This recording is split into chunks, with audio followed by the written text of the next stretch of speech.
Sit down. Patrick, I'm going to take you with me everywhere to introduce me. I love it. Hello, I'm Shabnam Mogharabi. I'm the CEO of SoulPancake. And as was mentioned, SoulPancake is a media company that seeks to create inspiring content. Our mission is to make stuff that matters for people who give a damn, and to spread that content by creating amazing storytelling on a number of different platforms. So our tagline, we make stuff that matters. Before I dive in to kind of who SoulPancake is and what we do, I'm going to talk about joy, which I think for the creators of the Startup Grind conference is probably a bit of a risk to come to a place where people are trying to focus on revenue and how to grow your business and tech entrepreneurs and say, I'm going to talk about joy. But the reason that I want to talk about joy is because it has been a key to our success, and I also think it has a very transformational power when you think about how you run your businesses, how you think about your teams, and how you grow your own businesses. So, as was mentioned, we were founded by this dude, Rainn Wilson, the actor who played Dwight on The Office, and we were started 7 years ago. And Rainn essentially was getting famous for his role, and he said, I want to make something positive on the internet. There was a lot of crap out there. There's still a lot of crap out there online. But he wanted to make something positive. And he could have gone out and made a Funny or Die or a College Humor. And instead he said, no, I'm going to make something super positive and super inspiring. I want to make a place where people can come and connect and can really truly be part of a conversation about what it means to be human.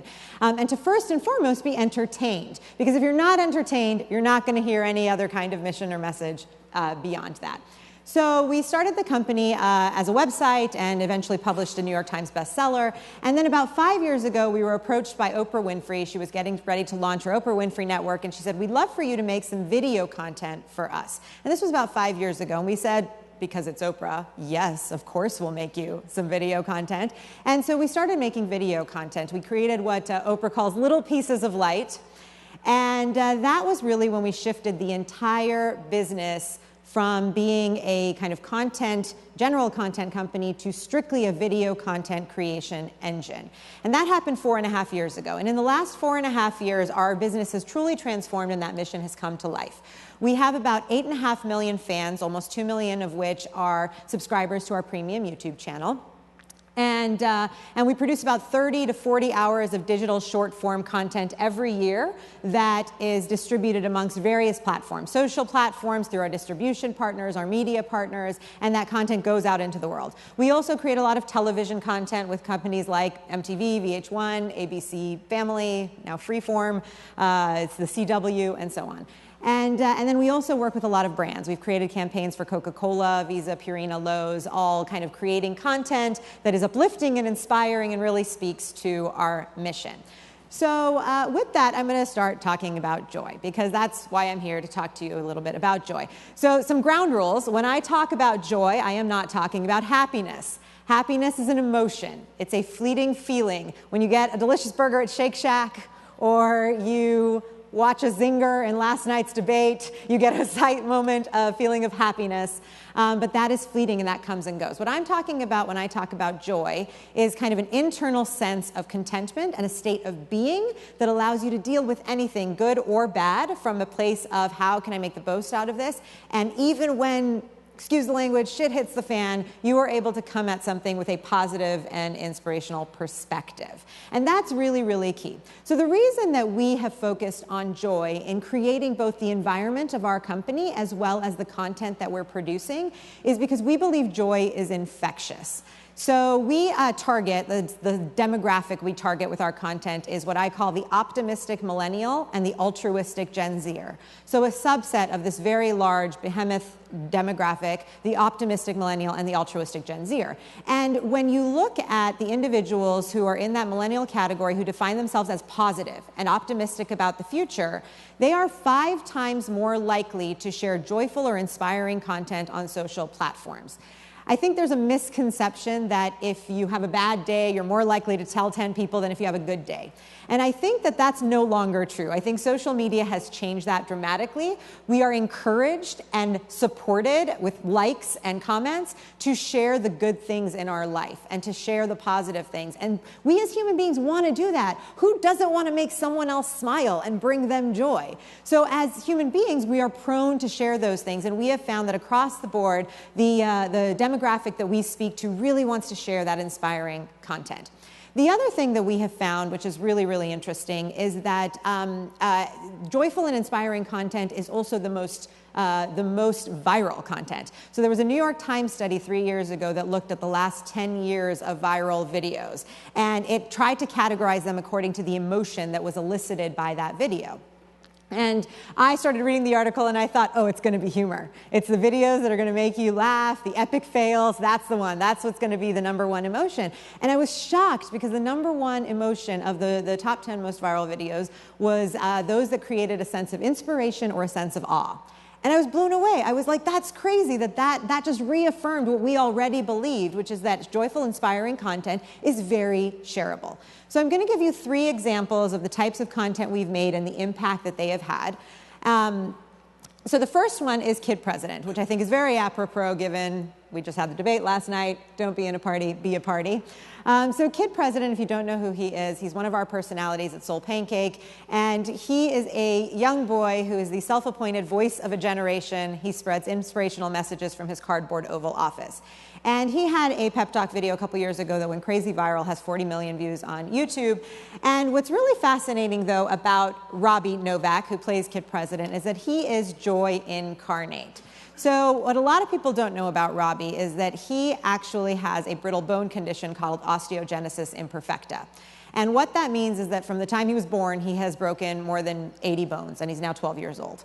And what is crazy is that when people watch his videos, they're like, is he really like this? Is he really this joyful? And absolutely he is. And his brother-in-law, Brad Montague, who created this show with Robbie, literally looked at this boy and said, you know, he's had so many challenges in his life and he is so joyful. How can I take that and harness what he is just naturally and create a message for all of us humans to deal with? So when we have a bad day, we can say, well, I don't really have it that rough. Kid President's got it even harder, and look how joyful he is. So Kid President, through the work that we've done with him, has helped to raise, you know, millions of meals for donated for hungry kids through video content that we've created with him, hundreds of thousands of classrooms participating in homeless shelter campaigns, and really truly has created a platform for good that is unlike anything I've ever seen. Truly taken joy and inspiration and created a viral movement that has created impact. And so I love talking about Kid President. Second example I'll give you is a series we do called 0 to 100. And in this series, we bring in individuals all from the age of 0 to 100, literally a human being from the age of 0 to the age of 100, and we ask them all the same question. What is love? Describe your first kiss. Show us your favorite dance move. And we create these videos that show slice of life humanity. This video in particular was about what's the best piece of advice you've gotten. And what was really interesting is this is one of the most popular videos in the series, and it shows literally from a 5-year-old to a 95-year-old giving the best piece of advice they've ever gotten. And I love the sense of kind of joy that this video brings, because you watch it and you feel like, you know, I've heard amazing advice. There's humor, there's insight, there's poignancy, all within this little slice of humanity. And it really reminds me, again, about our audience. So again, optimistic millennials and altruistic Gen Zers is who we try to target in the content we're making. We're making 30 hours a year of digital short-form content targeted to these people.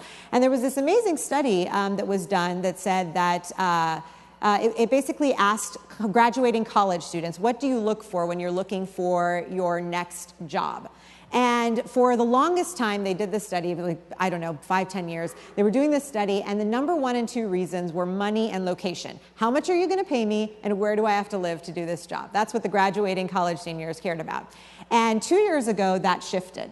And for the first time, the #1 thing that college students were looking for in a job when they graduated was to work for a company that had a sense of purpose.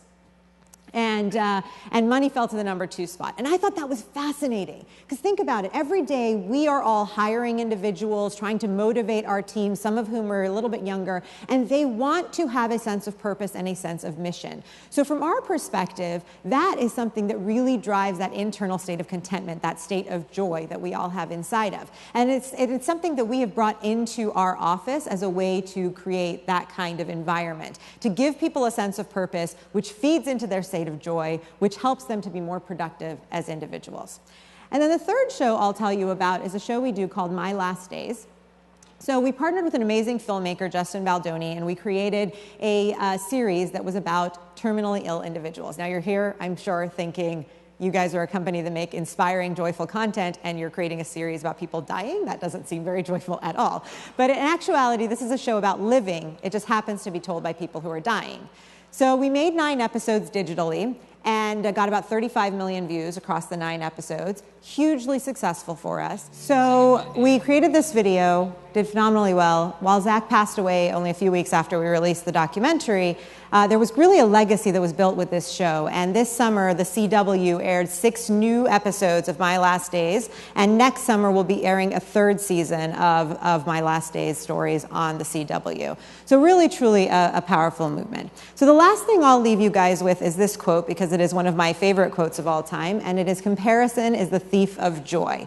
One of my favorite quotes, I'll say it again, "Comparison is the thief of joy."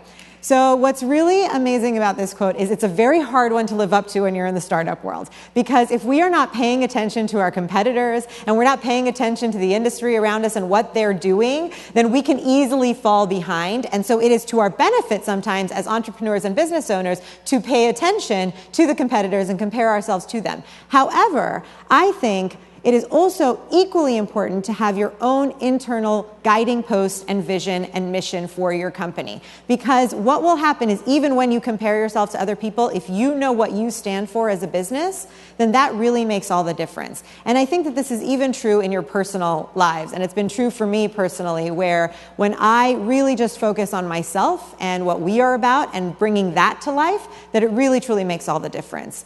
And with that, I will leave you. Thank you guys so much for the time.